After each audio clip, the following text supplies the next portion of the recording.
All right, everyone, today's exciting. I'm doing another bad tab video. This one's a little bit different. It's taken me a while, but I finally got my hands on this particular tab book. I looked it up when somebody recommended it, and I saw that it went for $700. And I'm thinking, how does a book like this end up being $700? You know, if you really break it down to ounces, I believe this book is worth twice what silver is valued at right now. It kind of made me happy though inside too, because I thought I grew up on this music, and it proves that you don't have to be like Taylor Swift to have a $700 tab book. In fact, it's a thrash band from my childhood, Overkill. And the album is called The Years of Decay. And so when I looked it up, I thought it would be like $10, $20, you know. I just had to laugh because I thought, man, of all tab books to be $700, you know, that was one seller. Another one had it for like $500. You know, there aren't too many out there though. So I'm really happy I got my hands on this one. By the way, I did not pay that much for this. I found one that was around $100, but still $100 for a tab book. Maybe that shows you my dedication to this series. I don't know. Okay, let's check out this $700 book. I'm just going to call it that, even though I didn't pay that much for it. Great cover, of course. One of their coolest covers. They always had really great artwork. The back is just beat up. And it's really funny because if you look at the bottom, it says that it's $16.95 back in the day. It says full color fold out inside. I looked inside and sadly, the book that I got does not have the poster. I think that would have been badass to have. But if I'm going to pay $500 or $700 for this, it better damn well have that poster inside. So like a lot of these tab books, it has an introduction by Wolf Marshall. And when I did my interview with him, I still can't believe that happened. That's so sweet. He talked about how they asked him to do a lot of these introductions, even if he didn't transcribe the book, which is the case in this case. But I love the last paragraph. The dictionary defines overkill as nuclear destructive capacity exceeding the amount needed to destroy an enemy, excessive killing. That'll do. In the final reckoning, Overkill is equal to the task. With their arsenal of heavy metal forces and the sheer power of their high decibel, high velocity, high energy musical assault, they pack the wallop needed for ultimate annihilation. This is great reading. They are indeed equipped for excessive killing, leaving an audience devastated and begging for more. Then they turn it up. Wolf Marshall. What a great way to end that. So let's run through the craziest parts of the book. First, I want to start with the usual suspects, the things that almost every single bad tab book has in common. Right off the bat is one of the coolest riffs. But they neglect to put the palm mutes in it, so it ends up not sounding quite right. If you're reading it and trying to figure it out back in the day, you would have went like this.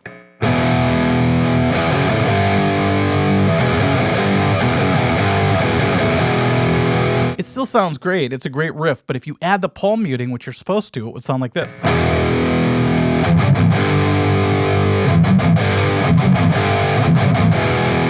It's funny how just pressing your palm against the strings can make such a big difference. It also includes one of my biggest pet peeves, and that's where they neglect to actually tab out a part, especially these really important riffs, and instead go for more of this chord notation. It drove me crazy back in the day, but I have to admit, it did force me to learn my notes on the fretboard. They do that right away in Time to Kill. During the verses, they just said, screw the tab, let's just put these little chord slashes above the words. Oh, I forgot, I have a page holder today. I'm going to go with the old Thrashmaster, the hot pink pedal. It's so beat up, the battery's sticking out at the top, so it might fall out during the filming of this, but we'll just take our chances here. By the way, I'm still going to do a video on that pedal very soon. All right, one of the most egregious uses of this chord notation instead of tab is in the song Evil Never Dies. There's this killer riff that happens during the verse, and they just put a bunch of slashes above it. Check out the riff. But instead you get this. I like how they try to clue you in that there's this staccato thing happening by putting the staccato notation underneath it, but it doesn't really help that much. Like all bad tab books, you're gonna have impossible fingerings or just a way to play a passage that is way harder than it really has to be. So at the very end of Time to Kill, there's this really wild lead run. And it's really hard to hear what's going on, so that makes this even more funny because the transcriber could have probably just done anything and it would have passed. But he should have made it playable. He wants us to go like this.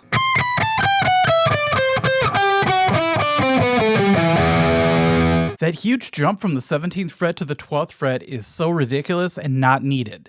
Like I said, he could have just made it playable. even if it's not exactly accurate. So I would have probably done something like this. That would have been way more within the realm of possibility as far as playability. Still hard though. Now, speaking of difficult fingerings, this kind of thing drives me absolutely batty because back when I was learning guitar through tab books, I always got frustrated and thought there's no way someone can actually play like this. In this case, it's a more of an inconvenient way to play something, but there's such an easier way to do it that it really drives me nuts. So here's what the book says to do in this part of Nothing to Die For.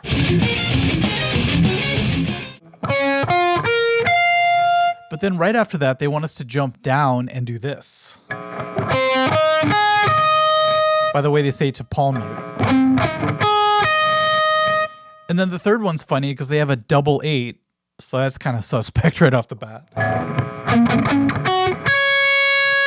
And then another set of double notes here. Slow, that sounds great. But when you play it up to speed, the real way is so much easier. So one more time, the hard way. Now, if you play guitar a while, you know that there's a much easier way to do that. Anytime you skip strings on the guitar, it's a good indication that there's another way to play it that might connect the strings in an easier way like this.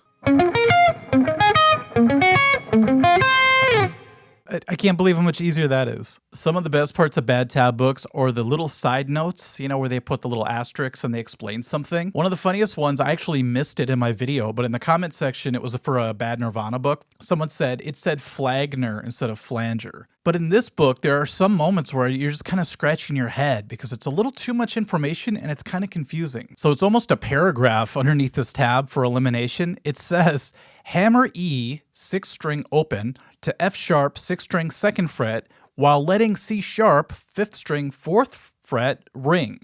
Double asterisk, play only lowest note of chord when palm mute is indicated till end, except where noted. The reason they had to say that is because they use that chord notation instead of just tabbing it out. Really, they just want you to go like this. But it took half of that paragraph to explain it. Towards the end of the song, at the end of the solo of The Years of Decay, they have a little X on the string and it says, power shut off, sound enhanced by reverb. This is all it is. If someone transcribed this today, they'd probably just ignore that completely. But back then, they felt they had to describe it for some reason and explain it. I'm not sure why. There was, especially in the Injustice for All book, a lot of instances where they told you to do major bar chords. And that's hilarious if you listen to the song. You know, there's no room for major bar chords going on. Yet they kept transcribing them into the transcription. So they did this as well in this Overkill book in quite a few spots. So let's find the first one. So for the song Nothing to Die For, they sneak one in right off the bat.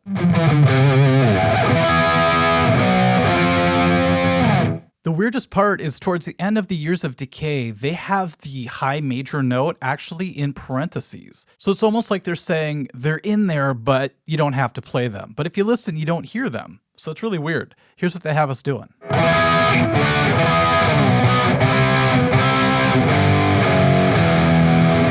Picturing all these confused metalheads trying to learn these songs, and they're so used to doing power chords, and they're being asked to bar across and play these full, you know, Beatles chords over the top of their music. So here's a bit of an anomaly. Now, sometimes you get a weird sound on the guitar, kind of like that shut-off notation that they put on there, but they can't quite figure out what's going on, so they just notate it like it's played with regular notes. Here's a glaring example of this. So in the song Nothing to Die For, it sounds like there's a pick tap happening, which they don't notate before this happens. And then it sounds like he just takes the pick and slides up the string really quick. So this type of effect. Just that sort of thing where you just bring the pick straight up the string like that. But the transcriber here notates it with actual notes. So let me show you the notes that they want us to play for this. Instead of just that effect, they say to play. I don't think I could even legato my way out of that. But that's a lot to do when you could just do that. You'll see this happen quite a bit too because these bands use a lot of overdrive and a lot of palm muting. So it sounds like there's more going on than what is actually happening. A good example of that is To Live Is To Die. The transcription says to do full bar chords. There's overtones happening, and if you listen, you might hear something like that. I call these phantom notes. Here's a perfect example of that. So one of the guitars is correct, but they break this into two guitars, and they say the other guitarist has to do higher power chords like this. Sounds more like a Dawkins song, whereas the first guitarist goes. If you put those together, it sounds huge, although impossible to play. Ouch. I can imagine a guitar player not knowing it's supposed to be two guitarists and just breaking their hand playing that part. But really, it's just the first guitarist doing heavy palm muting with overdrive or distortion, so it gives it that kind of full sound. Another weird anomaly is out of nowhere, he decides to throw in some bass tab along with the guitar part. So it says, oh, by the way, it's another weird little asterisk description. It says asterisk, bass arranged for guitar. Double asterisk, palm muting refers to both guitars. Triple asterisk, guitar 2 indicated to right of /in tab. All that to just add a part to this. So they want us to add the bass part underneath it like this.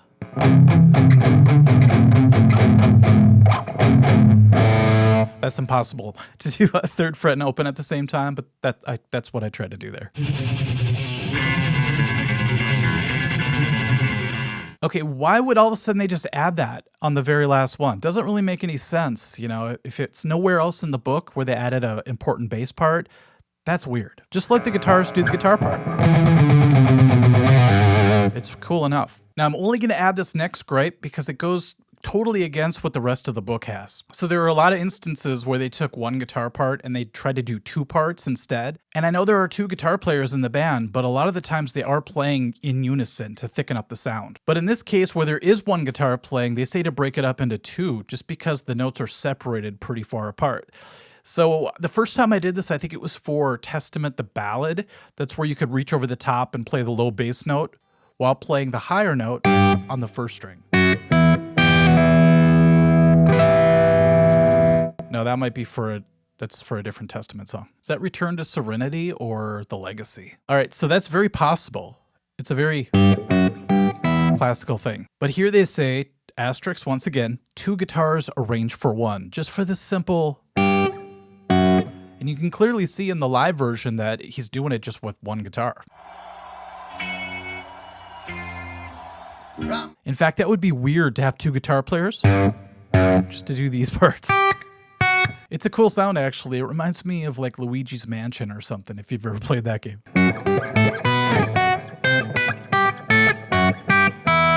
I gotta switch guitars because it says we have to drop down 2 whole steps, but let's talk about that. I'd have to give the award for the strangest part of this album to Playing with Spiders, the intro. It's really strange, and the poor guy tried to transcribe it.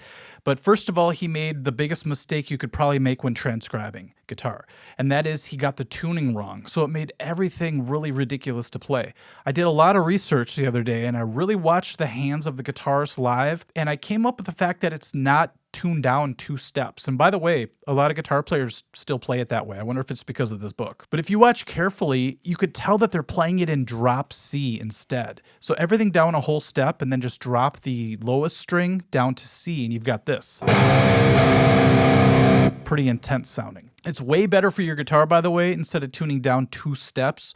I wonder how many guitarists kind of got wrecked from doing that back in the day. But if you just tune down a whole step, it's not too bad, and then just do the drop from there. Now, if you do that, the intro is not nearly as scary, but listen to it. From my ear, I work in the studio a lot, I could hear that it's been manipulated. I don't know if it's sped up or some weird effects added to it, but it sounds more like it's this. That sort of thing. Instead of what the book says, I'll try to play it like it's in the standard here. See how it makes you do weird things when you're in the wrong tuning? But the part that gave it away the most that it's actually drop tuning is this next part. Because if you play it the correct way, it's just this. That's a slowed down version of it. It sounds more like a Tool riff. If you do it the wrong way the book says, you actually have to jump up in a really unnatural way to play a really smooth passage. That's just bizarre to do at that speed. Instead, you could just stay in one spot. That was pretty sweet. Now for the craziest part. There's a part that has a quick walk down, and like I said, I think it's been manipulated through tape speed or something. It really just sounds like it's this. I slowed it down to 50% to really hear it, and it does sound like it's just with a harmonizer or another guitarist playing. So you get sort of a... It's weird, I know. This is such a strange intro. But if you're just playing it with one guitar, it's not that hard to do. Actually, it's a fun exercise to do that. So let's take a look at the book and see what they have us doing here. It says to, once again, asterisks. A lot of asterisks in this book. Tap with your pick and slide. So something like this. What? I'm trying to picture people. I always do this. I try to imagine maybe a younger version of myself or just someone who got this book for the first time. They're all excited to learn it and they're trying to play this part because it sounds so cool and they're forced to go like this.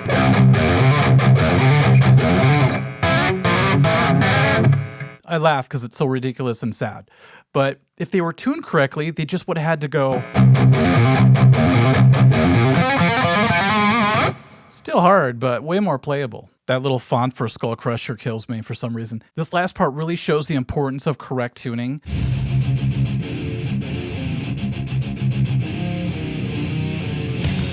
Because if you're in the right tuning for this riff, it's way easier and all you have to do is play power chord shapes. So here's the right way to do it.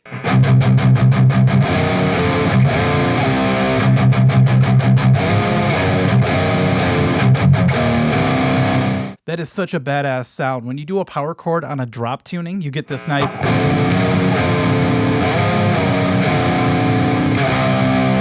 So if you play it like the book says, you have to skip a string to get this really dark 6 interval.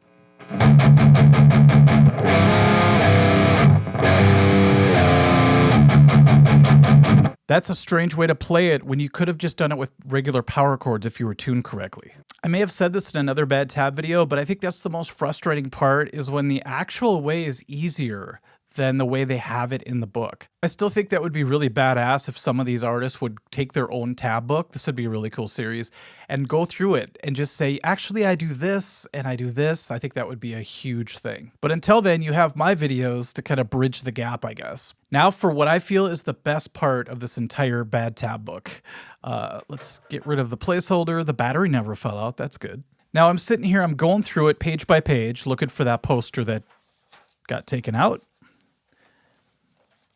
And look what I find at the very end here. This is so bizarre. Whoever owned this book last, it'd be funny if they're watching this right now, for some reason took one of their string packets for the 9, you know, the skinniest string, and taped it to the back of the book. I'm not sure why, because there's no string in it. I'm wondering if that was like their spare string and they actually used it, or if they just did that to remind themselves what gauge string they used, so whenever they went to the guitar store next, they remembered the number. I don't know. Or maybe they kept their weed in it. Who knows? Okay, everyone, thank you for watching this Bad Tab video. This one was a lot of fun to make. My favorite part is actually going through the entire thing the night before and playing along with each of the songs, because it reminds me not only of the cool riffs that were used, but all the songs that were in this album that I may have taken for granted back in the day. Maybe I skipped over a few. Maybe I didn't listen to them as deeply as I should have, but now this is forcing me to do that. So it's kind of an education that I'm getting as I'm making these videos too. Thank you to everyone who suggested this book, and I'm very happy that I didn't have to pay $700 for it, but still it was worth it paying $100 for it, and hopefully you guys think so too. Okay, we'll catch you guys later. Thank you. Bye-bye.